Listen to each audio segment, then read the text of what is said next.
मेरी मम्मी 3 साल पहले ट्रेन एक्सीडेंट में गुजर गई थी और मैं अपने मम्मी पापा की अकेली बेटी थी। मेरा नाम साहिदा है। हम लोग काफी साल पहले हैदराबाद शिफ्ट हो गए थे।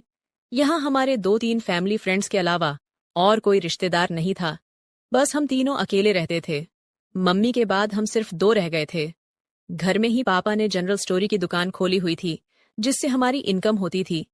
मम्मी के जाने के बाद मुझे भी तन्हाई महसूस होती थी। सुबह मैं स्कूल चली जाती थी। काम वाली सुबह घर की सफाई वगैरह करके खाना तैयार करके चली जाती थी।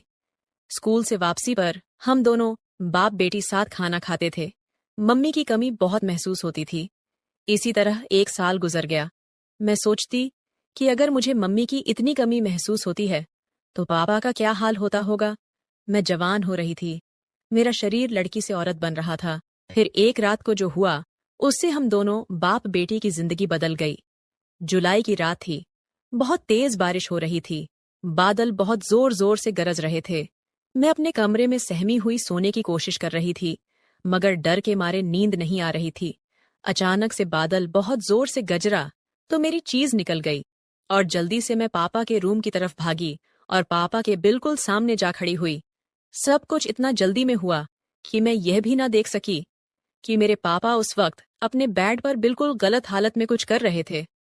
पापा को इस तरह देखा तो मेरे होश उड़ गए। मेरा मुंह खुला का खुला रह गया। मैंने बोला, सॉरी पापा, मैं डर गई थी, इसलिए जल्दी में दरवाजा बिना नॉक किए अंदर आ गई। इतनी देर में पापा ने अपने ऊपर बेडशीट डाल ली और घबराकर उठकर बेड पर बैठ गए और बोले, सॉरी बेटा कि तुमने मुझे इस तरह देख लिया। आ जाओ और यहाँ मेरे पास बैठ जाओ। जब बारिश रुक जाए तो चली जाना अपने रूम में। मैंने बोला, मैं अभी चली जाती हूँ पापा, आप डिस्टर्ब होंगे, आप कुछ कर रहे थे। लेकिन पापा ने जवाब देने की वजह मुझे हाथ पकड़कर अपने साथ बेड पर बिठा लिया। पापा, आपने कुछ नहीं पहना, मुझे शर्म आती है। ये कहते हुए मुझे खुद अपने बारे में याद आया कि मैं भी सिर्फ एक पतली टी शर्ट और शॉर्ट्स पहनी हुई थी। जल्दीबाजी में टी शर्ट के अंदर ब्रा भी पहनना भूल गई थी। एक तरफ पापा को मैं उसे हालत में देख चुकी थी और अब वह सिर्फ बेडशीट डाले बैठे थे, और दूसरी तरफ मैं भी उनके बराबर बैठी हुई थी। मेरी सांस फूल रही थी। मुझे उस रात पापा के बराबर बैठकर पहली दफा एहसास हुआ कि मैंने इतनी बड़ी होकर भी अभी तक कुछ नहीं किया था। एकदम कुंवारी थी। अचानक बारिश का शोर और ज्यादा हो गया और साथ ही बादल एक बार फिर बहुत जोर से गरजे। मैं डर के मारे एकदम पापा से लिपट गई। इस तरह लिपटने से पापा की बेडशीट हट गई। मैं कोई 10 सेकंड तक यूं ही लिपटी रही। तब मुझे पता चला कि मैं अपने पापा से लिपटी हुई हूं। मैंने घबराकर पापा से अलग होने की कोशिश की तो पापा ने मेरी कमर से खींचकर मुझे मजबूती से अपने साथ जकड़ लिया और बोले, जानू ऐसे ही बैठी रहो। पापा से लिपटी हुई। मेरा सर पापा के सीने पर था। पापा, ये आप क्या रहे हैं? मैंने बोला, आज तुम्हारी मम्मी की बहुत याद आ रही है। पापा ने जवाब दिया, जब मम्मी की याद आती है तो आप ऐसे करते हैं। बेटा, वह तुम्हारी माँ थी, लेकिन मेरी बीवी थी, और मियाँ बीवी का रिश्ता अलग तरह का होता है। मैं समझ ही नहीं पापा। मैंने बोला, बेटी, क्या तुम्हें नहीं पता मियाँ बीवी का क्या रिश्ता होता है? पापा ने पूछा। नहीं पापा। मैंने बोला, अब मैं तुम्हें कैसे बताऊं कि मियाँ बीवी में क्या रिश्ता होता है, और इसी रिश्ते की वजह से तुम पैदा हुई और आज तुम यहाँ मेरे साथ बैठी हो। मैंने पूछा, वह कैसे? पापा, मेरी समझ में अब भी नहीं आ रहा था। पापा बोले, शादी के बाद मियाँ अपनी बीवी के साथ कुछ करता है तो फिर 9 महीने बाद बच्चा पैदा होता है। मैं बोली, पापा अभी भी समझ नहीं आया। पापा बोले, अब इससे आगे मैं जो तुम्हें बताऊंगा उसके लिए तुम्हें भी मेरी तरह कपड़े उतारने पड़ेंगे। क्या तुम तैयार हो? मैं पापा की बात सुनकर पूरी तरह शर्मा गई और कुछ न बोल पाई। मैं कुछ समझ कर बोल पाती उससे पहले ही पापा ने मेरी टी शर्ट निकल दी। आज मेरे अपने पापा जो कुछ भी मेरे साथ करने जा रहे थे, ये मेरी जिंदगी का सबसे अनोखा तजुर्बा था। अब पापा अपनी बेटी के साथ वह करने जा रहे हैं जो पापा मेरी मम्मी के साथ करते थे, और पापा फुल मस्ती में थे। मेरी नजरें पापा की नजरों से मिली और मैंने शर्म से आंख बंद कर ली। आज मैं अपने ही सगे अब्बू से यह सब करवा रही हूँ। हम दोनों बाप बेटी कुछ देर तक लिपटे रहे। फिर पापा ने मुझे रात भर प्यार किया। कुंवारी होने की वजह से पहले मुझे बहुत दर्द हुआ। मैं बहुत रोई और चिल्लाई, लेकिन धीरे धीरे पापा के प्यार करते रहने से मैं ठीक होने लगी। दर्द अब बिल्कुल खत्म हो गया था और उसकी जगह अब मुझे इतना मजा आ रहा था कि मैं बता नहीं सकती। पसीने में हम दोनों नहा चुके थे। तो दोस्तों, यह थी मेरी कहानी। अगर आपको पसंद आई हो तो लाइक कर दीजिए, दोस्तों से शेयर करना ना भूलें। मेरा 20 साल का नौकर रामू हमेशा मेरे आगे पीछे घूमता रहता था। मैंने उसे छोटा समझा था, लेकिन एक दिन उसने मुझसे कहा, मालकिन, मुझे छोटा समझने की गलती मत कीजिए। उस रात जब मैंने उसे देखा तो मैं आश्चर्यचकित हो गई थी, क्योंकि उस रात रामू ने 20 साल के लड़के की तरह नहीं, बल्कि 30 साल के आदमी की तरह मेरा। हेलो दोस्तों, आज की इस अनोखी कहानी में आप सभी का स्वागत है। जब से रामू मेरे पास सोने लगा था, तब से मेरे शरीर में बदलाव आने लगे थे। मुझे लगा था कि रामू छोटा है और उसे कुछ समझ नहीं आता होगा, लेकिन धीरे धीरे उसके असली रंग मुझे दिखने लगे। मैंने कभी सोचा भी नहीं था कि 20 साल का लड़का मेरी तरह की 40 साल की महिला को इतना सुख दे सकता है। रामू 20 साल का था। उसे मैं गांव से अपने घर काम के लिए लाई थी। मेरे घर में सिर्फ मैं और मेरा 1 साल का बेटा था। जब मैं काम पर जाती थी तो रामू मेरे बच्चे की देखभाल करता और वह मेरे घर में ही रहता था। मैं बिना शादी के मां बन गई थी। मेरे प्रेमी ने शादी का झांसा देकर मुझसे प्रेम का खेल खेला। जब मैं गर्भवती हो गई तो मैं उसके घर गई और वहां मैंने देखा कि उसकी शादी हो रही थी। उसने मुझसे प्रेम का नाटक किया और किसी और लड़की से शादी कर ली थी। मेरे पेट में पल रहे बच्चे को मारने का मेरा मन नहीं हुआ, और जब मैंने गर्भपात कराने का सोचा, तब तक समय निकल चुका था। मैं 5 महीने की गर्भवती हो चुकी थी। मेरे माता पिता ने मुझे और मेरे बच्चे को स्वीकारने से इनकार कर दिया। तब मैं अकेली रहने लगी। कई महीने पहले मैं अपने गांव गई थी, अपने दादा के 100वें जन्मदिन के लिए।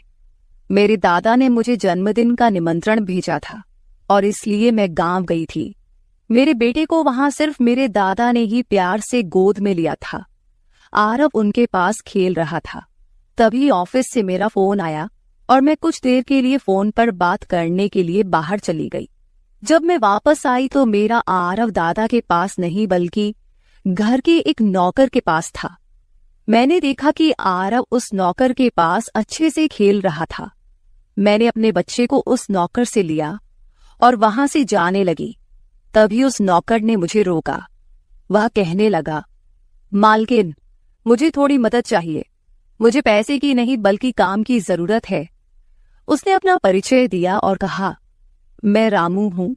मैं इस घर में गाय भैंस के गौशाले की सफाई का काम करता था, लेकिन अब बड़े साहब गाय भैंस बेचने की बात कर रहे हैं। अगर आपके पास कोई काम हो तो दीजिए। मुझे काम की बहुत जरूरत है। मेरे माता पिता भी मजदूरी करते हैं। मुझे काम की बहुत जरूरत है। तब मैंने कहा, मेरे बच्चे की देखभाल का काम है, लेकिन इसके लिए तुम्हें शहर चलना होगा। इस काम के लिए मैं तुम्हें 5,000 रुपये महीना दूंगी। रामू मेरे साथ शहर आने के लिए तैयार हो गया। आरव उसके साथ अच्छे से रहता था और यह देखकर मैंने रामू को अपने घर लाने का फैसला किया। रामू तब से मेरे घर में ही रहने लगा। उसने कहा कि हर 4 महीने बाद जब थोड़े पैसे जमा हो जाएंगे, तब वह अपने गांव जाएगा।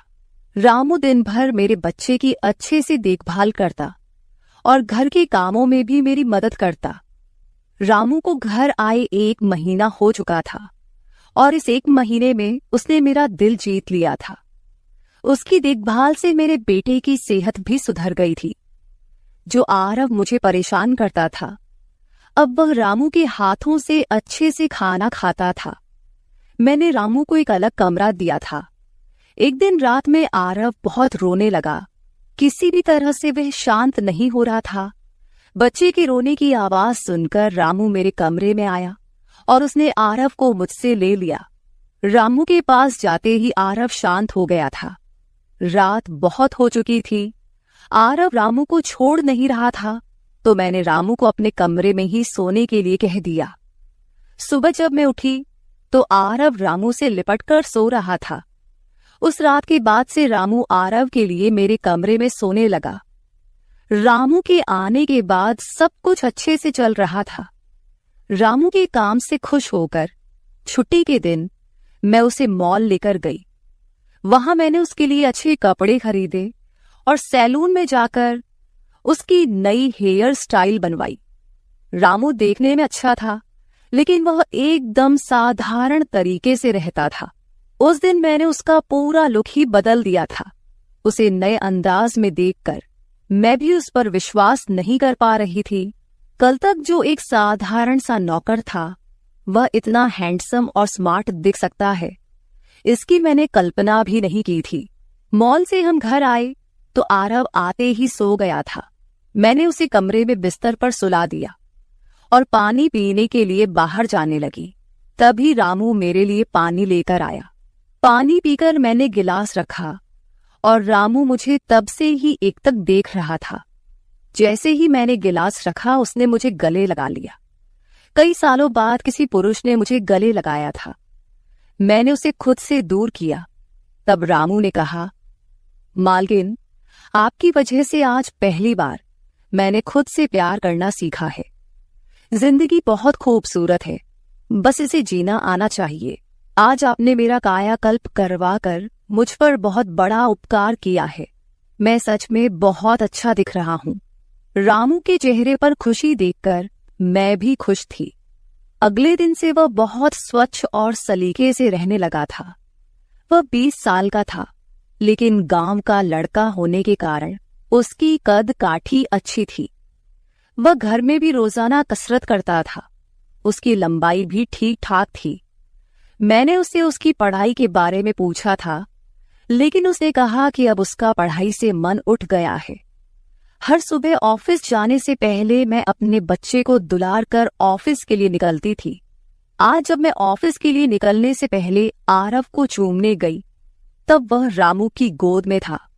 अचानक आरव ने अपनी गर्दन घुमाई और मेरे होंठ रामू के गाल पर जा लगे। मुझे बहुत शर्मिंदगी महसूस हुई।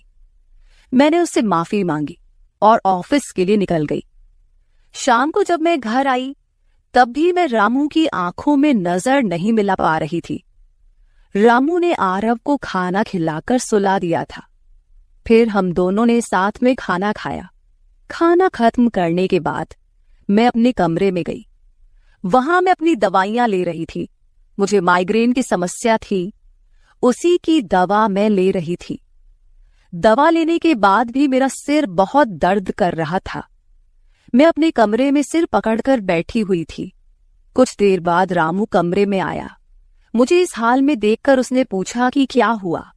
जैसे ही उसे पता चला कि मेरा सिर दर्द कर रहा है, उसने मेरे सिर की मालिश शुरू कर दी। रामू की मालिश से मुझे आराम मिल रहा था। धीरे धीरे मुझे गहरी नींद आने लगी। उस रात मुझे बहुत अच्छी नींद आई थी।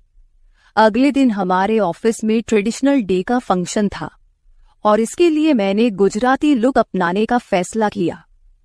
मैंने घाघरा पहन लिया था, लेकिन स्कर्ट का नॉट बांधने में मुझे दिक्कत हो रही थी। तब मैंने रामू को कमरे में बुलाया और उससे नॉट बांधने को कहा। नॉट बांधते समय उसका हाथ मेरी खुली पीठ पर से गुजर रहा था। मैंने उसे छोटा समझा था, इसलिए मैंने उसे यह काम करने के लिए कहा था। मेरे पास और कोई विकल्प भी नहीं था। तैयार होकर जब मैं जाने लगी तो रामू ने मुझे रोका और अंदर से काजल लेकर आया। उसने मेरे कान के पीछे काजल लगाया और कहा, मालकिन, अब आपको किसी की नजर नहीं लगेगी। आप बहुत सुंदर लग रही हैं। उसकी बात सुनकर मैं हंसी और चलने लगी। उस दिन शाम को जब मैं घर आई तो मेरे साथ मेरी एक सहेली और उसका प्रेमी भी आया। रामू ने आज बहुत अच्छा खाना बनाया था। मेरी सहेली प्रिया 4-5 दिन मेरे घर रुकने वाली थी। अगले 3 दिन उसका प्रेमी भी मेरे घर पर था। अगले दिन रात को रामू ने खाना बनाया और प्रिया और उसके प्रेमी को खाने के लिए बुलाया, लेकिन वे दोनों कमरे में ही ड्रिंक कर रहे थे। प्रिया तो बहुत ज्यादा पी चुकी थी। वह खाना खाए बिना ही सो गई। उसका प्रेमी रोहन हमारे साथ खाना खाने बैठा। उसने कहा, प्राची, तुम प्रिया से भी ज्यादा सुंदर हो। रोहन के बोलते ही रामू उसे गुस्से से देख रहा था। खाना खत्म करने के बाद रोहन अपने कमरे में चला गया। उसके जाते ही रामू मुझसे कहने लगा, मालकिन, आपके ये कैसे दोस्त हैं? मुझे उस आदमी की बात बिल्कुल भी अच्छी नहीं लगी। तब मैंने रामू से कहा, मैं तुझे घर के सदस्य की तरह मानती हूं। इसका यह मतलब नहीं कि तू मेरे मेहमानों से कुछ भी कहे। तेरा काम है आए हुए मेहमानों की सेवा करना, इसलिए तू सिर्फ वही कर। बाकी मुझे कुछ सिखाने की जरूरत नहीं। रामू को डांट कर मैं अपने कमरे में चली गई। मैंने उसे डांट दिया था, फिर भी वह मेरे लिए पानी लेकर आया। तब मैंने अपनी दवा ली और पानी पीकर सो गई। आज रामू मेरे कमरे में सोने नहीं आया था, ऐसा मुझे लगा। लेकिन सुबह जब मेरी आंख खुली तो मैंने उसे अपने बगल में पाया। सुबह मेरी आंख खुली तो मेरे सामने प्रिया थी। वह बहुत गुस्से में लग रही थी। रामू को मेरे सामने लाया गया। उसके हाथ में प्रिया की ओढ़नी बंधी हुई थी। प्रिया ने कहा, तुम्हारे इस देहाती नौकर ने मेरे प्रेमी का हाथ तोड़ दिया है। रामू बस सिर हिलाता रहा और बोला, मालकिन, मैंने कुछ भी नहीं किया। रात को रोहन साहब नशे में थे, तभी उनका संतुलन बिगड़ गया होगा और वे गिर गए होंगे। रामू भला रोहन साहब पर हाथ क्यों उठाएगा? प्रिया अब भी नशे में लग रही थी, ऐसा मुझे लगा। रामू ने मेरे लिए उन दोनों से माफी मांगी। प्रिया और रोहन तभी वहां से चले गए। रामू मुझसे भी माफी मांगने लगा। मुझे पता था कि उसने कुछ नहीं किया था। आज मैंने छुट्टी ली थी क्योंकि कई दिनों से मैं बहुत व्यस्त थी। आज सोचा कि खुद के लिए थोड़ा समय निकालूं। नाश्ता करने के बाद मैं फिर से 1 घंटे के लिए सो गई। आरव भी मेरे साथ सो गया था। उठने के बाद मुझे 1 कप चाय की जरूरत महसूस हुई। मैं रामू को चाय बनाने के लिए पुकार रही थी, लेकिन उसकी तरफ से कोई जवाब नहीं आ रहा था। उसे ढूंढते ढूंढते मैं उसके कमरे में गई। वहां जाकर देखा कि रामू अभी अभी नहाकर बाथरूम से बाहर आया था। उसने शर्ट नहीं पहनी थी। मैंने पहली बार उसे इस तरह देखा। रामू का शरीर बेहद मजबूत था। उसका शरीर किसी योद्धा की तरह दिख रहा था। मैं उसे टकटकी लगाकर देख रही थी। मुझे उस वक्त कोई होश नहीं था। कई सालों बाद मैं किसी जवान पुरुष को इस तरह बिना कपड़ों के देख रही थी। मैं उसे टकटकी लगाए देख रही थी। तभी रामू ने मुझे आवाज दी। वह मेरे सामने शर्ट पहनकर खड़ा था, फिर भी मैं अपनी सुध-बुध खोए उसे देख रही थी। उसने मेरी आंखों के सामने चुटकी बजाई। तब मैं होश में आई और उससे कहा कि मेरे लिए चाय बना दे। आज घर में ही थोड़ा खुद का स्किन केयर करने का सोचा, इसलिए दोपहर के समय मैं अपने कमरे में अपना पार्लर चलाने लगी। उस समय मैंने शॉर्ट्स और गाउन पहन रखा था और मैं अपने पैरों का वैक्सिंग कर रही थी।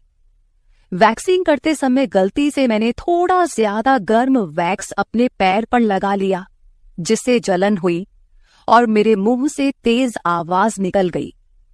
मेरी आवाज सुनकर रामू दौड़ता हुआ मेरे कमरे में आया। उसने मेरे जले हुए पैर को देखा। उसने मेरे पैर से गर्म वैक्स हटाया और वहां क्रीम लगा दी। उसके हाथ बार बार मेरे पैर पर अनजाने में फिर रहे थे और उस वक्त मेरे मन में जो भावनाएं उत्पन्न हो रही थीं, उन्हें व्यक्त करना मेरे लिए मुश्किल हो रहा था। रामू की नजर मुझ पर पड़ते ही मैं दर्द से कराह उठी।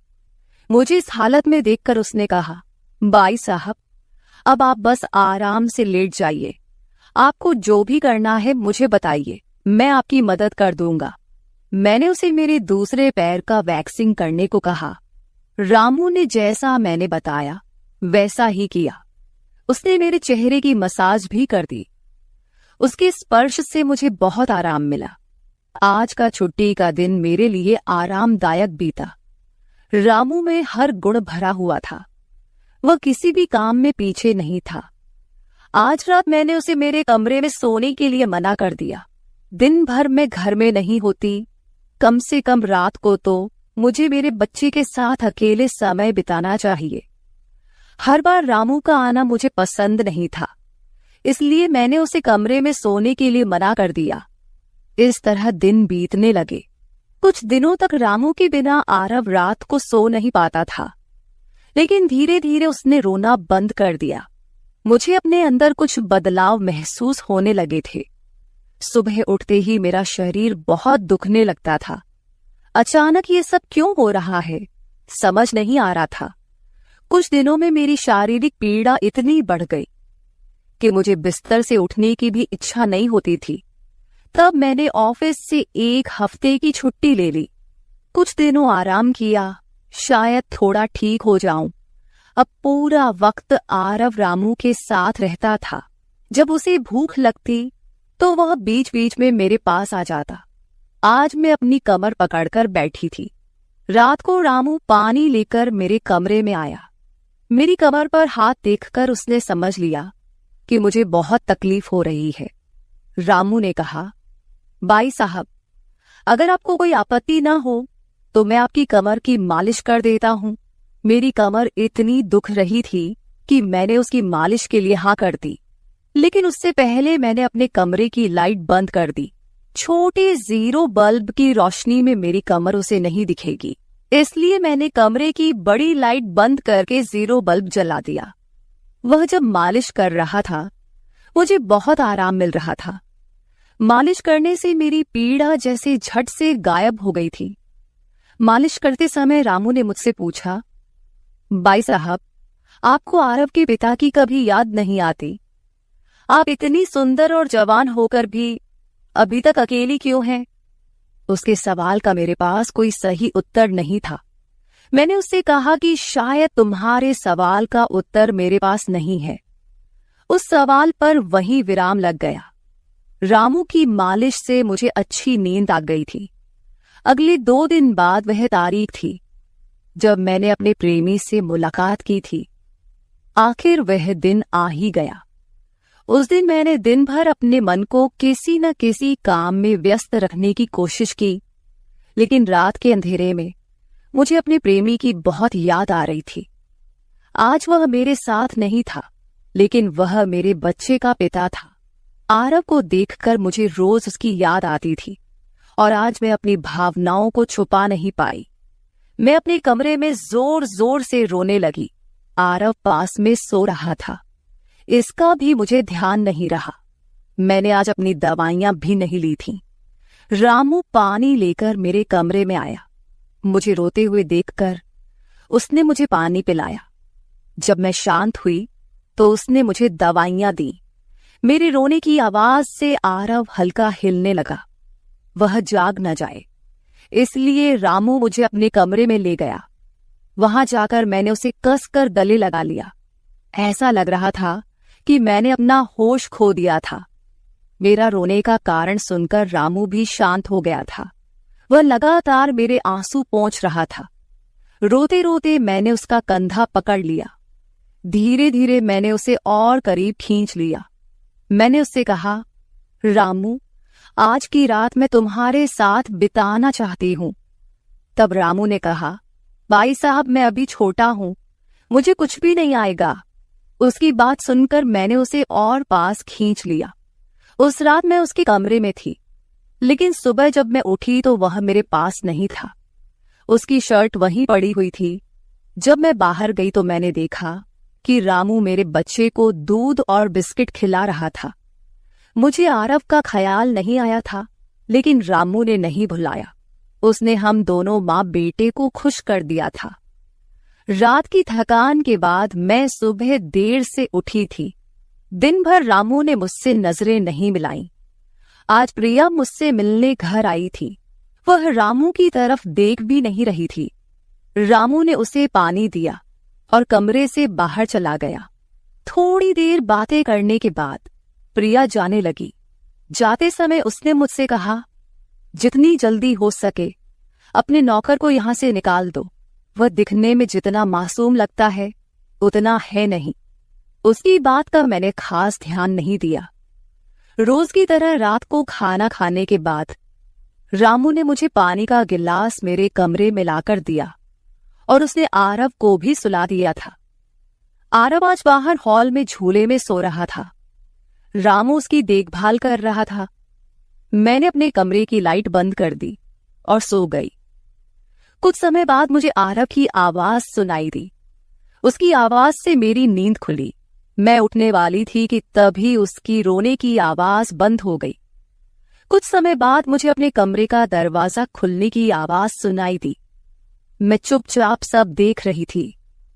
रामू मेरे कमरे में आया था। उसने मेरे पास आकर यह देखने की कोशिश की कि मैं सो रही हूं या नहीं, और फिर उसने मेरा मोबाइल उठाया। उसकी वह खोजबीन देखकर मैंने जल्दी से कमरे की लाइट ऑन कर दी। मुझे जागता हुआ देखकर वह चौंक गया। मैंने उसके हाथ से अपना मोबाइल छीन लिया। मैंने उससे कहा, रामू, यह सब क्या चल रहा है? तुम इस वक्त यहां क्या कर रहे हो? वह कुछ नहीं कहकर वहां से जाने लगा, लेकिन मैंने उसे इतनी आसानी से छोड़ने का इरादा नहीं किया था। मैंने उसे उसका वीडियो दिखाया जिसमें वह प्रिया के बॉयफ्रेंड पर हाथ उठा रहा था। उस दिन रोहन के मोबाइल का कैमरा गलती से चालू रह गया था और उसमें उनकी हाथापाई रिकॉर्ड हो गई थी। सुबह जब प्रिया मुझसे मिलने आई थी तब उसने मुझे वह वीडियो दिखाया था और तब से मैं रामू पर नजर रख रही थी। रामू, तुमने झूठ क्यों बोला? तुमने रोहन पर हाथ क्यों उठाया? तब उसने कहा, जो भी आप पर बुरी नजर डालेगा उसके साथ मैं यही करूंगा। मालकिन, उस रात जब रोहन नशे में था वो आपके कमरे में आया था। वो आपके साथ कुछ गलत करने की कोशिश कर रहा था और इसलिए मैंने उस पर हाथ उठाया। रामू की बात सुनकर मैंने कहा, ठीक है, मैं तुम्हारी बात मानती हूं, लेकिन तुम मुझे नींद की दवा क्यों दे रहे थे? आज मैंने तुम्हें मेरे पानी में दवा मिलाते हुए देखा है। तुम्हारी नजर मुझ पर थी और तुम जो चाहते थे वह मैंने तुम्हें दे दिया है। अब अपना हिसाब करो और गांव निकलो। मेरी बात सुनकर रामू बोला, मालकिन, आप जैसा सोच रही हैं वैसा कुछ भी नहीं हुआ है।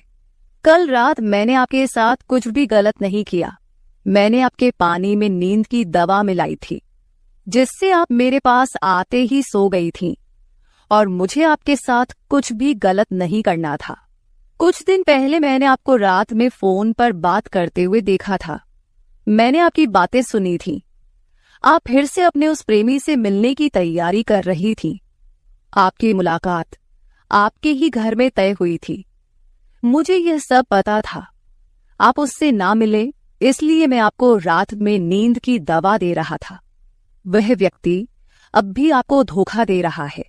वह आपसे झूठ बोल रहा है। वह आपके बच्चे को आपसे छीनने के लिए आपके करीब आ रहा है। उसकी पत्नी को बच्चा नहीं हो सकता, इसलिए वह आपके पास आ रहा है। उसने अपनी पत्नी को तलाक नहीं दिया है। वह आपसे झूठ बोल रहा है। रामू, तुम हो कौन? तुम्हें यह सारी जानकारी कैसे मिली? तब उसने कहा, आपके बाबा साहेब ने मुझे आपका फोटो दिखाया था। मुझे आप पहली नजर में ही अच्छी लगी थी, लेकिन बाबा साहेब ने यह भी कहा था कि आप शादी के खिलाफ हैं। तब मैंने उनके साथ मिलकर यह प्लान बनाया। आपके दिल में अपनी जगह बनाने के लिए मैं यहां आया था, लेकिन यहां आने के बाद मैंने देखा कि बहुत से लोग आप पर बुरी नजर रखते हैं, इसलिए मैंने आपकी सुरक्षा करनी शुरू कर दी। रामू 20 साल का नहीं था। मेरा पहला शक सही निकला। वह 30 साल का था और एक अच्छी नौकरी पर था। उसने मेरे प्यार के लिए इतनी मेहनत की थी। रामू ने मेरे प्रेमी के बारे में जो भी कहा था वह सब सच था। रामू ने मेरे प्रेमी की सारी जानकारी सही निकाली थी। रामू जैसा ईमानदार पति और मेरे बच्चे का पिता मिलना मेरे लिए बहुत बड़ी बात थी। मैं अपने प्रेमी के धोखे के जाल में फंसने से बच गई थी। आज मैं विक्रांत उर्फ रामू के साथ बहुत खुश हूं। वह मुझसे और मेरे बच्चे से बहुत प्यार करता है। मेरे बाबा साहिब की वजह से आज मेरा परिवार शुरू हुआ। मुझे रामू जैसा पति मिला, ये मेरा सौभाग्य था। दोस्तों, जो आपसे सच्चा प्यार करता है वह किसी भी कठिनाई में आपका साथ नहीं छोड़ता। रिश्ते निभाने वाले को किसी वजह की जरूरत नहीं होती और रिश्ते तोड़ने वालों के लिए एक बहाना भी काफी होता है। तो दोस्तों, ये थी हमारी आज की छोटी सी कहानी। आपको ये कहानी कैसी लगी कमेंट करके जरूर बताएं। अगर आप ऐसी ही और भी इंटरेस्टिंग कहानियां सुनना चाहते हो तो चैनल को सब्सक्राइब जरूर कर ले और बेल नोटिफिकेशन ऑन कर ले ताकि आपको मेरी आने वाली हर वीडियो समय से मिल सके। कल मिलेंगे एक और वीडियो के साथ। धन्यवाद। नौकर जोर लगा लगाकर मेरा मसाज करता। मैं उसको पैसे पकड़ाती तो कहता, रहने दो मालकिन, वसूली रात को करूंगा। मैं कुछ समझ नहीं पाती।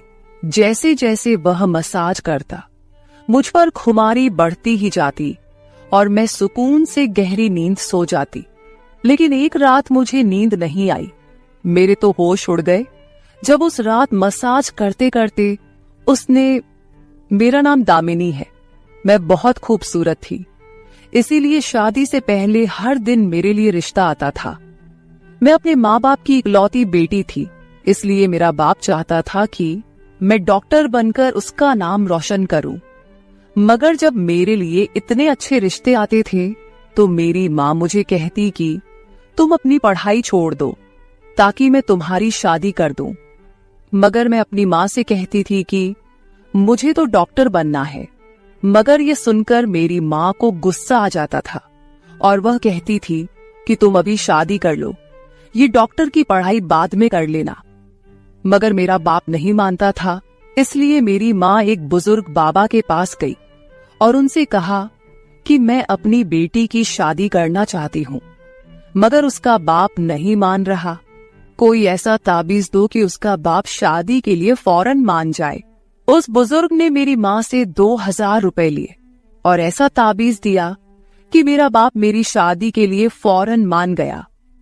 ये रिश्ता दरअसल मेरे बाप के दोस्त ने अपने बेटे के लिए मांगा था और कहा कि आपकी बेटी शादी के बाद भी डॉक्टर बन सकती है।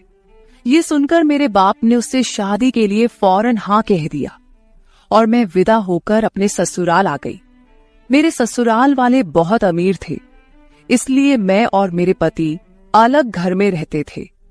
मेरा पति अपने बाप का बिजनेस संभालता था, इसलिए वह सुबह से शाम तक बिजी रहता था। मैं उसके घर गई तो वहां का ऐशो आराम देखकर मैं चौंक गई। मेरे पति ने मेरी सेवा के लिए कई नौकरानियां रखी हुई थी, मगर उसका एक नौकर धीरे धीरे मेरे करीब आने लगा। उस नौकर ने मुझसे कहा कि मैं यहाँ काफी सालों से काम कर रहा हूँ और आपके ससुराल वाले मुझे बिल्कुल घर के मेंबर की तरह ही समझते हैं। ये सुनकर मैंने भी उसे खास अहमियत देना शुरू कर दी। वह एक दिन मेरे कमरे में आ गया। मैं अभी तक बिस्तर में लेटी हुई थी। उसने मुझे थका थका देखा तो कहने लगा कि आप लेटे रहो, थक गई होगी। अगर आपको ऐतराज ना हो तो मैं आपके पैर दबा दूं। यह सुनकर मैं चौंक गई। मैं खूबसूरत थी, जवान थी, लेकिन मुझे मेरे पति के अलावा किसी मर्द ने नहीं छुआ था और ना ही मैंने किसी नौकर से कभी अपने पैर दबवाए थे। इसलिए मैंने फौरन मना कर दिया, क्योंकि मुझे अच्छा नहीं लगता कि कोई पराया मुझे छुए। यह सुनकर वह चुप हो गया और मेरे कमरे से चला गया। तभी मुझे एहसास हुआ कि मैंने उसकी बात का जवाब बहुत सख्ती से दिया था। शायद वह पहले भी मेरे ससुराल में ऐसे काम करता होगा, मगर मैंने साफ इनकार करके उसका दिल तोड़ दिया था। दरअसल मैं बहुत नरम दिल थी, इसलिए मुझे बाद में अफसोस होने लगा। मैं उसके बारे में सोचने लगी कि यह नौकर तो काफी जवान और खूबसूरत है, मुझे इससे पैर नहीं दबवाना चाहिए था। शायद मेरे पति को यह बात अच्छी न लगे। अगले दिन भी ऐसा हुआ। नौकर ने यही बात मुझे दोबारा कहा। मैं उस दिन बहुत थकी हुई थी, इसलिए मैंने अपने पैर बिस्तर से नीचे कर लिए और उससे कहा कि तुम मेरे पैर दबा दो। यह सुनकर वह खुश हो गया और उसने मेरे पैर दबाने शुरू कर दिए। वह इतने धीरे धीरे पैर दबा रहा था कि मुझे फिर से नींद आने लगी। ये देखकर वह नौकर कहने लगा, मालकिन, आपको नींद आ रही है, आप बिस्तर पर लेट जाओ। मैं आपके पैर दबाता रहूंगा। मैं जैसे मदहोशी में थी, इसलिए फौरन बिस्तर पर लेट गई। वह नौकर बिस्तर पर आ गया और मेरे पैर दबाने लगा। उसके बाद मुझे होश नहीं रहा और मैं सो गई। मुझे नहीं पता था कि मैं कितने घंटे सोती रही। मेरी आंख खुली तो मैंने देखा कि वह नौकर अभी तक मेरे पैर दबा रहा था। ये देखकर मुझे उस पर तरस आ गया और मैंने हाथ बढ़ाकर अपना पर्स खोली और कुछ नोट निकाले और उस नौकर के हाथ में रख दिए। ये देखकर वह शर्माने लगा। मालकिन, आप मुझे पैसे देकर शर्मिंदा कर रही है। मेरी सैलरी अच्छी है, मुझे इन पैसों की जरूरत नहीं है। ये सुनकर मैंने उससे कहा कि यह पैसे तुम्हारी मेहनत के हैं। ये सुनकर उस नौकर ने मुझसे वह पैसे लिए और मेरे कमरे से निकल गया। मेरा पति रात को देर से आता था, इसलिए मैंने शाम को फिर उस नौकर को अपने कमरे में बुलाया और उसे कहा कि तुम्हारी मालिश से मुझे बहुत अच्छी नींद आती है, इसलिए जब तक मेरा पति घर नहीं आ जाता तब तक तुम मेरे कमरे में ही रहना। शायद नौकर को पैसे का लालच आ गया था, इसलिए वह मेरी बात सुनकर खुश हो गया और कहने लगा, मैं तो आपका मामूली सा नौकर हूँ, जैसा आप कहोगे मैं वैसा ही करूंगा। आपके पैर दबाता रहूंगा ताकि आपकी थकान उतर जाए और आपको सुकून मिले।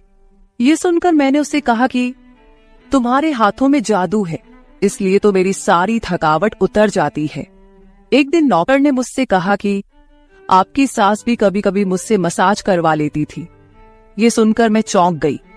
मुझे मेरी सास ऐसी नहीं लगती थी, मगर वह नौकर झूठ बोलने वाला नहीं लगता था। मुझे ससुराल आए 1 महीना होने वाला था, इसलिए मैंने नौकरों को परख लिया था। वह मुझे हर बात सच ही कहता था। मेरे घर में नौकरानियां भी काम करती थी, मगर वह झूठी और बेईमान थी। वह मुझसे जो बात सुन लेती थी उसे पूरे मोहल्ले में मशहूर कर देती थी, इसलिए मैं उन्हें अपने कमरे में नहीं आने देती। ये नौकर इस घर का पुराना नौकर था, इसलिए मैं उस पर भरोसा करती थी। नौकर भी मेरे कमरे में आता था, मगर अपनी नजरें झुकाकर रखता था। वह मेरे जिस्म को हाथ लगाता, मगर उसकी नीयत खराब न थी। ऐसा हर रात होता था। एक दिन मैंने अपने पति से कहा कि जब से हमारी शादी हुई है हम कहीं घूमने फिरने नहीं गए। ये सुनकर मेरे पति ने कहा कि जब से हमारी शादी हुई है तुम भी तो हर वक्त नींद में रहती हो। मैं रात को घर आता हूँ तो तुम गहरी नींद में होती हो। दिन को मेरे पास वक्त नहीं होता और रात को मेरे घर आने से पहले तुम सो जाती हो। ये सुनकर मैं अपने दिल में सोचने लगी कि यह सब नौकर की मालिश की वजह से हो रहा था। मेरे पति की शिकायत सही थी। मुझे रोज रात को अपने पति के लिए जागना चाहिए था। उस दिन मैंने फैसला किया कि आज रात जब नौकर मुझे मालिश के लिए कहेगा तो मैं इनकार करूंगी, ताकि मुझे नींद ना आए और मैं अपने पति के आने तक जागती रहूं। शाम हुई तो मैंने नहाकर खुद को खूब तैयार किया और दुल्हन बनकर बिस्तर पर बैठ गई। नौकर मेरे कमरे में आया तो उसने मुझे मालिश के लिए पूछा, मगर मैंने साफ इनकार कर दिया। मेरी बात सुनकर वह कुछ उदास हो गया और वापस चला गया। कुछ देर बाद नौकर मेरे कमरे में आया तो उसके हाथ में दूध का गिलास था। मैंने खाना नहीं खाया था, इसलिए फौरन दूध पी ली और अपने पति का इंतजार करने लगी, मगर मुझे नींद आ गई और मैं सो गई। सुबह में जागी तो नौकर फौरन मेरे कमरे में आया और कहने लगा, मालकिन आपके लिए नाश्ता लेकर आऊं। ये सुनकर मैंने अपने पति के बिस्तर की तरफ देखा, वह खाली था। ये देखकर नौकर कहने लगा, मालिक को जरूरी काम था, वह नाश्ता करके चले गए। ये सुनकर मेरा मूड खराब हो गया। मैं रात भर उसका इंतजार करती रही, मगर वह सुबह होते ही ऑफिस चला गया। मैंने नौकर से कहा कि मेरे लिए चाय ले आओ। नौकर कमरे से बाहर निकल गया। तभी मैंने अपने जिस्म की तरफ देखा तो चौंक गई। रात को मैंने दुल्हन का कपड़ा पहना हुआ था, मगर अब मेरे जिस्म पर कोई और कपड़े थे। मगर मैंने अभी जेवरात पहने हुए थे। मेरा सर भारी होने लगा। मुझे ये सोचकर चक्कर आने लगे कि रात को मेरे साथ क्या हुआ था। और मेरे कमरे में कौन था और उसने मेरे साथ क्या किया था, मगर मुझे कुछ याद ना आया। मेरा दिल घबराने लगा और मैंने अपना सर पकड़ लिया। मेरा पूरा जिस्म दर्द कर रहा था, इसलिए नौकर चाय लेकर आया तो मैंने उससे कहा कि मेरा जिस्म दबा दो। यह सुनकर वह बिस्तर पर आ गया और मुझे दबाने लगा। उस दिन मैं देर तक बिस्तर पर पड़ी रही। उस दिन मेरे पति अचानक घर आ गए। मैंने उसे देखा तो उस पर बरस पड़ी। मैं रात को तुम्हारे लिए दुल्हन बनकर जागती रही, मगर तुम नहीं आए। ये सुनकर मेरे पति कहने लगे, मैं रात को कमरे में आया तो तुम गहरी नींद में थी, इसलिए मैंने तुम्हें नहीं जगाया।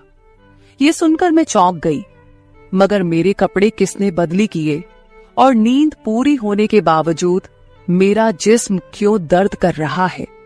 मैं उलझ गई थी। मेरे पति कहने लगे, अच्छा ठीक है, मूड खराब करने की जरूरत नहीं है। मुझे आज रात एक काम के सिलसिले में बाहर जाना है, इसलिए देर हो जाएगी, मगर अभी मेरे पास 3-4 घंटा फ्री है। अगर तुम कहो तो हम अभी कहीं बाहर जा सकते हैं। ये सुनकर मेरा मूड खुद ब खुद ठीक हो गया और मैं सारी रात वाली बातों को भूलकर खुश हो गई। शादी के बाद यह पहला मौका था कि मैं अपने पति के साथ कहीं बाहर जा रही थी। मैं जल्दी जल्दी तैयार होने लगी, जबकि मेरा पति गाड़ी में बैठकर मेरा इंतजार करने लगा। उस वक्त नौकर मेरे कमरे में आ गया और मुझसे पूछा, मालकिन आप कहीं जा रही हैं क्या? ये सुनकर मैंने उससे कहा कि हाँ, मगर तुम क्यों पूछ रहे हो? ये सुनकर नौकर कहने लगा, मैं आपका नौकर हूं, मगर आपको यही सलाह दूंगा कि आप बाहर नहीं जाओ, क्योंकि आपका जिस्म थक जाएगा। ये सुनकर मुझे गुस्सा आ गया और मैंने उससे कहा कि तुम मेरे नौकर हो, मेरे पति बनने की कोशिश मत करो। ये कहकर मैं बाहर चली गई। न जाने मुझे किस बात पर गुस्सा आ गया था। मैंने उस नौकर को खूब खरी खरी सुना दी। वह भी अपनी औकात जान गया था। तभी तो मैं जब घर आई तो वह मेरे सामने नहीं आया। मेरे पति मुझे गेट पर उतारकर वापस बाहर जा चुके थे। जबकि मैं अंदर आई तो मेरा सारा जिस्म बुरी तरह दुख रहा था। शायद मेरे जिस्म को मालिश की आदत हो गई थी। तभी तो रात होते ही वह मालिश के लिए तड़पने लगता था, लेकिन मैंने उस नौकर को नाराज कर दिया था, इसलिए आज वह मेरी मालिश करने नहीं आया। मगर मुझे उसकी जरूरत थी, इसलिए मैंने एक नौकरानी को बुलाया और उस नौकर को बुलाने को कहा। थोड़ी देर गुजरी थी कि वह नौकर मेरे कमरे में आ गया, मेरे बिस्तर पर बैठ गया और चुपचाप मेरे पैरों को दबाने लगा। ये देखकर मुझे शर्मिंदगी हुई। मैंने उसे इतना बुरा भला कहा, मगर उसने मेरी बात को बिल्कुल बुरा नहीं माना। मैंने उसे चुप देखा तो कहने लगी, मुझे उस वक्त पता नहीं क्या हो गया था, इसलिए मैंने तुम्हें खरी खरी सुनाई। मैं इतने दिनों के बाद अपने पति के साथ कहीं बाहर जा रही थी, इसलिए मुझे तुम्हारा टोकना अच्छा नहीं लगा, इसीलिए मुझे माफ कर दो। मैं उसकी मालकिन थी और उसे इस काम के पैसे देती थी, मगर अब भी मुझ में इंसानियत जिंदा थी, इसलिए मैंने मालिक होकर भी नौकर से माफी मांग ली, क्योंकि वह भले ही नौकर था, मगर वह एक इंसान भी तो था। मेरी बात सुनकर वह नौकर कहने लगा, मैं आपका नौकर हूं, इस काम के लिए मैं आपसे सैलरी लेता हूं, इसलिए आपको हक है, आप जो चाहे मुझे कह दे। ये सुनकर मैं चुप हो गई, मगर मैंने सोच लिया था कि आइंदा इससे ऐसा कुछ नहीं कहूंगी। वह उस रात देर तक मेरी मालिश करता रहा और फिर मुझे नींद आ गई। मुझे नहीं पता था कि नौकर मेरे कमरे से कब निकला और कब मेरे पति घर पर आए। मैं सुबह उठी तो मेरा पति बाथरूम में था और बाहर जाने के लिए तैयार हो रहा था।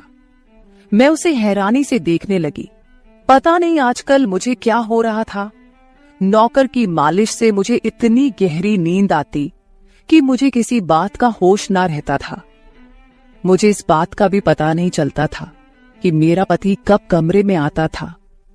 मैं सोचने लगी कि इस नौकर की मालिश में ऐसा क्या जादू था कि वह मेरे पति के आने से पहले ही मेरी मालिश करता, तो मैं अचानक गहरी नींद में सो जाती थी। सुबह जब मैं उठती तो मेरा सर भारी महसूस होता और मैं चलने फिरने के काबिल नहीं रहती। मगर यह बात मैंने अपने पति को नहीं बताई, क्योंकि मैं नहीं चाहती थी कि ये बात मेरे पति को पता चले कि मैं उस नौकर से मसाज करवाती थी। एक दिन मेरा पति दिन के वक्त घर पर ही रहा। मैंने नौकर से घर के सारे काम करवाए, अपने कमरे में नहीं आने दिया। नौकर भी घर के सारे काम करता रहा और मसाज वाली बात किसी के सामने अपने मुंह से नहीं निकाली।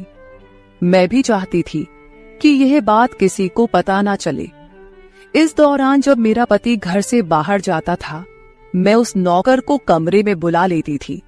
मगर एक दिन मेरा पति अचानक ही घर आ गया और मैं कमरे में थी। यह देखकर मैं बहुत घबरा गई और सोचा कि पति के आने से पहले नौकर को भगा दूं। मगर यह नौकर भी बड़ा समझदार था। मेरे पति के आने से पहले दूसरे काम पर लग गया और मेरे पति को कुछ पता नहीं चला। मैं मसाज घर की नौकरानियों से भी करवा सकती थी, मगर उस नौकर के हाथ में क्या जादू था कि मैं उसे हर रोज अपने कमरे में बुला लेती थी। मुझे पता नहीं क्या हो जा रहा था। जिस रात मैं नौकर से मसाज नहीं करवाती थी, उस रात मेरे पूरे जिस्म में दर्द हो जाता था। सुबह में जागती तो मेरा सर भारी हो जाता था और मुझे थकान भी हो जाती थी। एक रात मैंने नौकर से मालिश करवाई और गहरी नींद सो गई। सुबह मेरी आंख खुली तो फिर से मेरे कपड़े चेंज हो चुके थे। ये क्या माजरा था? ऐसा कौन करता था? क्या मेरा पति मेरे साथ ऐसा कर रहा था? मैं सोच में पड़ गई। मैंने शीशे के सामने जाकर देखा तो चौंक गई। मेरे पूरे जिस्म पर लाल निशान पड़ गए थे। यह कैसे निशान थे? मैं अपने जिस्म पर हाथ फेरने लगी। मैं जैसे उस निशान को मिटाना चाहती थी, मगर ऐसा न हुआ। अगले दिन फिर मैंने अपने जिस्म को देखा कि निशान खत्म होने के बजाय फैलने लगे थे। मैं घबरा गई। तभी मेरे कमरे में नौकर आ गया और उसने मुझे मालिश को कहा। मैं उस निशान को छुपाना चाहती थी, इसलिए उसे कहा कि आज तुम सिर्फ मेरे पैर दबा दो। उसने मुझसे कुछ नहीं पूछा, मगर मैं अंदर ही अंदर डर रही थी। किसी दिन मेरे पति ने यह निशान देख लिए तो मैं उसे क्या जवाब दूंगी। मैं ये सोच सोचकर थक चुकी थी, इसलिए मैंने तकिए पर पैर रख दिए। नौकर मेरा मसाज करने लगा। मेरी आंखें नींद से बंद होने लगी थी। तभी मुझे नौकर ने ऐसी बात कह दी जिसे सुनकर मेरे होश उड़ गए। उसने मुझसे कहा, मालकिन आप मुझे बहुत अच्छी लगती हो। मेरी आंखें बहुत बोझल होने लगी थी। मुझे उसकी बात समझ नहीं आई और फिर मैं गहरी नींद सो गई। सुबह मेरी आंख खुली तो मेरा पति भी बिस्तर में लेटा हुआ था।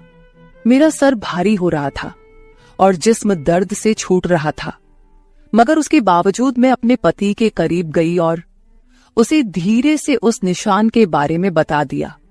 मैंने सोचा कि यह निशान बढ़ रहे थे, इसलिए मुझे यह बात अपने पति को बता देनी चाहिए।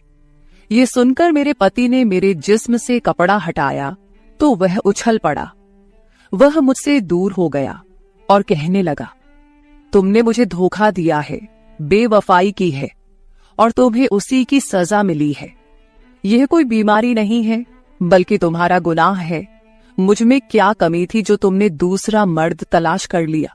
मैं काम में बिजी था, मर तो नहीं गया था कि तुमने एक और चक्कर चला लिया। यह सुनकर मैं हक्का बक्का रह गई। मैंने उससे कहा कि यह आप कैसी बातें कर रहे हैं, मैं बेकसूर हूं। मगर मेरा पति हंसने लगा और कहने लगा, ये निशान बता रहे हैं कि तुम गुनहगार हो, इसीलिए मेरे घर से निकल जाओ। मैं तुम्हें तलाक के पेपर भेज दूंगा। उसने मुझे धक्के मार मार कर घर से निकाल दिया। मैं रोते हुए अपने माँ बाप के घर आ गई और उन्हें अपनी बेगुनाही का यकीन दिलाया। वे मेरे अपने थे, इसलिए उन्होंने यकीन कर लिया। उन्होंने कहा कि वह मेरे पति से बात करने जाएंगे, मगर उनके जाने से पहले ही तलाक के कागज आ गए और मेरी हंसती मुस्कुराती दुनिया उजड़ गई। मैं इसका जिम्मेदार किसको ठहराती? कोई भी तो नहीं था। मैं कई दिनों तक रोती रही। मुझे ऐसा लगने लगा था जैसे मैं मरने वाली थी। एक दिन मेरी माँ मेरे कमरे में आई और कहने लगी कि तुमसे कोई मिलने आया है। मैं भागकर गई कि शायद मेरे पति आए हों, उसे मेरी बेगुनाही का एहसास हो गया हो। मगर वहां मेरा पति नहीं था, बल्कि वही नौकर था जो उसके घर काम करता था। मैंने उसे आने का कारण पूछा तो वह कहने लगा, मैं आपके उन निशानों के बारे में जानता हूं। ये सुनकर मैं चौंक गई। मैंने उसको कसकर पकड़ा और उसकी शर्ट का बटन एक झटके से खोल दिया।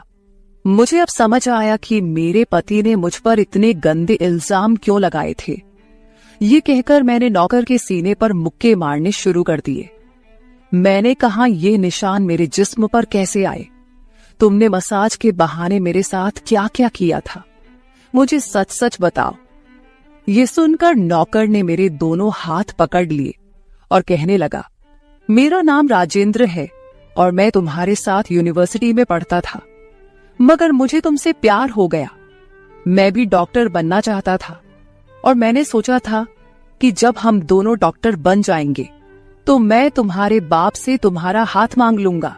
मगर एक दिन तुम्हारी सहेली की जुबानी मुझे पता चला कि तुम्हारी माँ तुम्हारी शादी जल्द करना चाहती है, इसलिए मैंने डर कर तुम्हारे घर रिश्ता भेजा। मगर तुम्हारे बाप ने इनकार कर दिया और कहा कि मैं अपनी बेटी की शादी तब करूंगा जब वह डॉक्टर बन जाएगी। इसलिए मैं टेंशन